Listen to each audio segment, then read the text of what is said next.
Lord of the Mysteries. Chapter 1039. Hope. A bolt of lightning streaked across the deep, dark sky, illuminating the entirety of the City of Silver.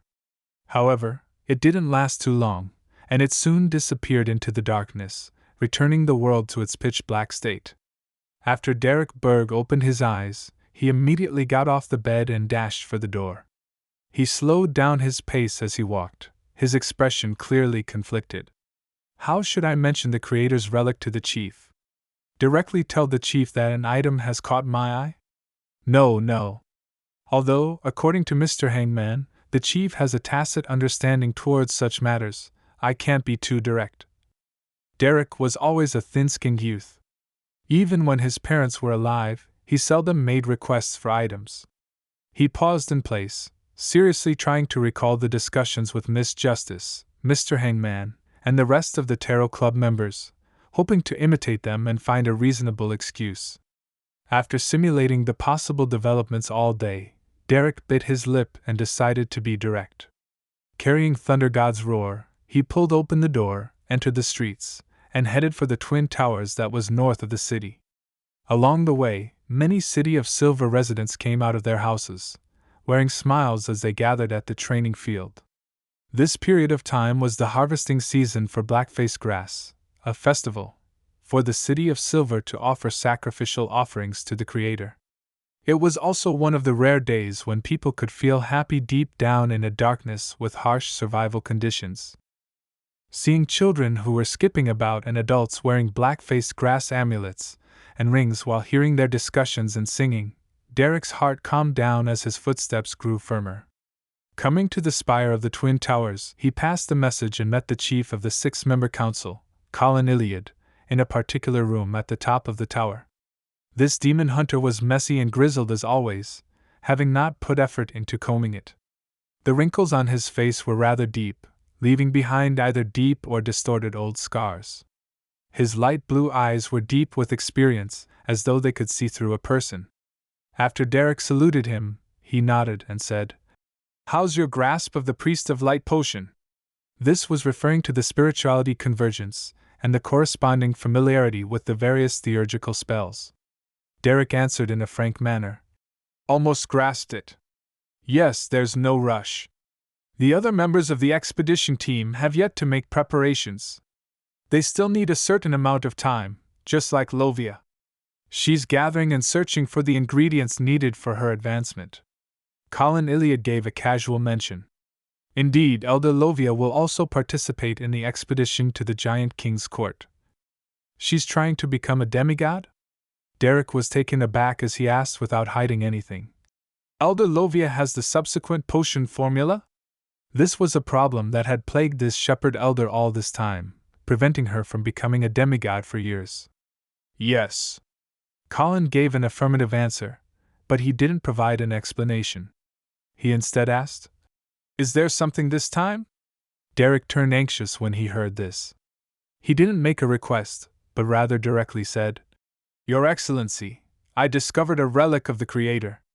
It corresponds to the sequence 4 unshadowed of the Sun pathway." The tall and muscular Colin in a linen shirt narrowed his eyes as the look in his eyes changed.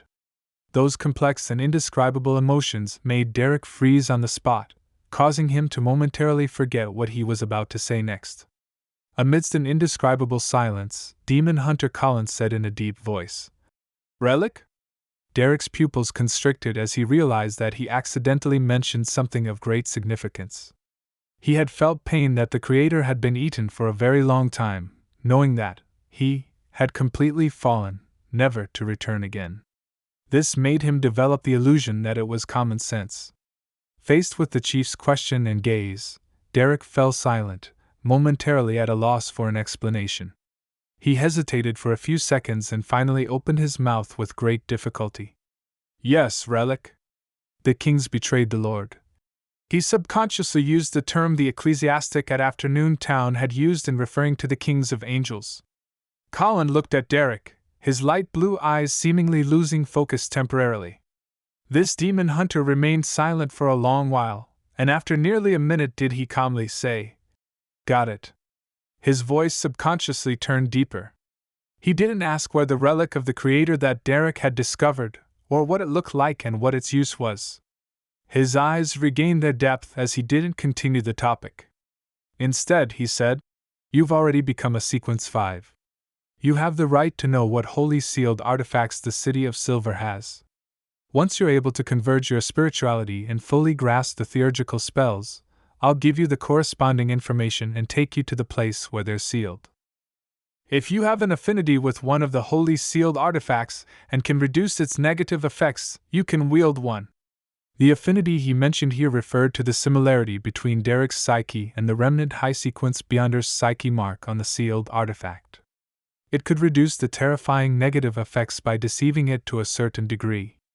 In the City of Silver, there wasn't a lack of common Beyonder characteristics and ingredients. Furthermore, everyone knew the acting method. The only thing preventing them from advancing was the rituals. At times, without a potion formula, it didn't stop a Sequence 8 from advancing to Sequence 7, or Sequence 7 to 6. As long as one had advanced correctly via consuming potions the previous time and had completely digested it, if one was willing to take the risk, they could attempt to directly consume a Beyonder characteristic to advance. The chances of success weren't too low, but from Sequence 6 to 5, without the help of a ritual, the chances of success were very low. Therefore, in the City of Silver, there were a lot of Sequence 6 Beyonders, but Sequence 5 and up became rare. It was a level that earned serious considerations. Why did the chief suddenly mention this? He means that I can choose a holy sealed artifact to exchange for the Creator's relic. I haven't even mentioned this yet. Yes, I'll first offer the information to Mr. Fool and see which item will please him. Derek was stunned for a moment before he came to a realization. He nodded heavily. Yes, Your Excellency.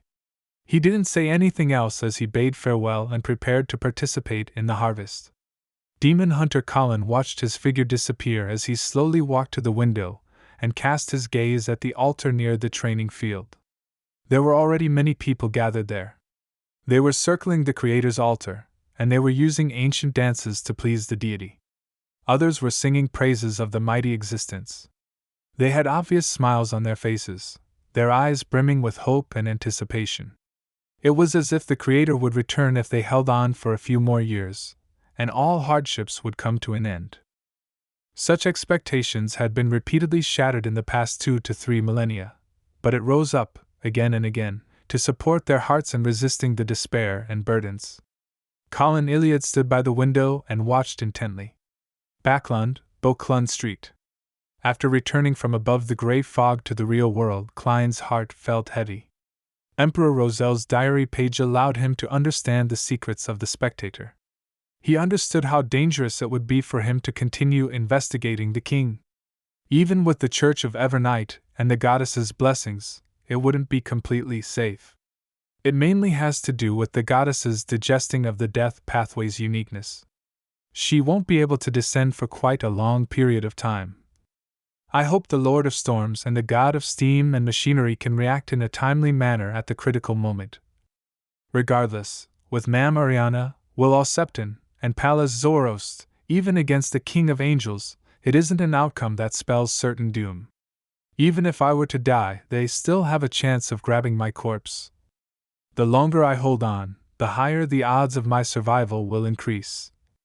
Klein relieved his stress by making a self-deprecating comment. Previously, above the grey fog, he had already decided the focus of his investigation. It was to pursue Saintess of White Katarina and Demoness Trissy, whose current sequence was unknown. As for Vin Rambus, as long as he didn't take the initiative to contact Miss Justice, he wouldn't try to seek him out, otherwise he might encounter an accident he couldn't fend off. On the one hand, I'm waiting for Miss Judgment's feedback, and on the other hand, I should try to see if I can find Vice Admiral Ailment. By using their blood connection, I can try to lock onto the Saintess of White. This isn't too realistic. The 3 churches will definitely come up with this method, so the Demonist sect will definitely counter this. I'll later get Danitz to search for items related to Vice Admiral Ailment, and I'll use the Grey Fog's ability to interfere and screen. Yes, I'll also ask him about Anderson. This isn't too pressing. The unshadowed crucifix is still being experimented with. Klein retracted his thoughts and got out of bed. He had already used the gray fog suppression to bind unshadowed crucifix and the mystical item, broken finger, together. He wanted to see if the beyonder characteristic would be purged. After resting at home for a while, Klein changed his clothes and went out with his valet, Anthony. He planned on praying at St. Samuel Cathedral before visiting the Lone Charity Bursary Foundation. This valet wasn't actually the winner, but Kona's Kilgore. The real Earl of the Fallen had been turned into flesh with the flower of blood and was hiding inside the Earl of the Fallen's stomach. Backlund's weather these days was often gloomy. The gas lamps lining the two sides of the road had yet to be lit up, but the houses on both sides of the street had already been lit up. Klein watched all of this expressionlessly. He rode his carriage from Beauclun Street to Phelps Street. He first headed to St. Samuel Cathedral to pray before he wore his top hat and cane and walked to the Lone Charity Bursary Foundation. As he approached the door, he heard a ringing sound. He saw Miss Audrey riding a modified bicycle which didn't have a horizontal bar and was rather exquisite. She had come out from an alley. She was wearing a plain white dress and a pair of black leather shoes. Her blonde hair was tied up as her green eyes were peeled on the road. Sitting on the seat harness behind her was a golden retriever who could maintain her stability no matter how much the bicycle shook. Upon noticing the elegant gentleman with white sideburns, Audrey smiled brightly and greeted in a cheery tone. "Good morning, Mr. Dante S." "Good afternoon, Miss Audrey. You seem to be in a good mood?" Klein watched as she hit the brakes and used her foot to support herself. Audrey pursed her lips as her smile brightened a little. "You're right. I am indeed in a good mood. After riding this for a while, all my troubles have disappeared."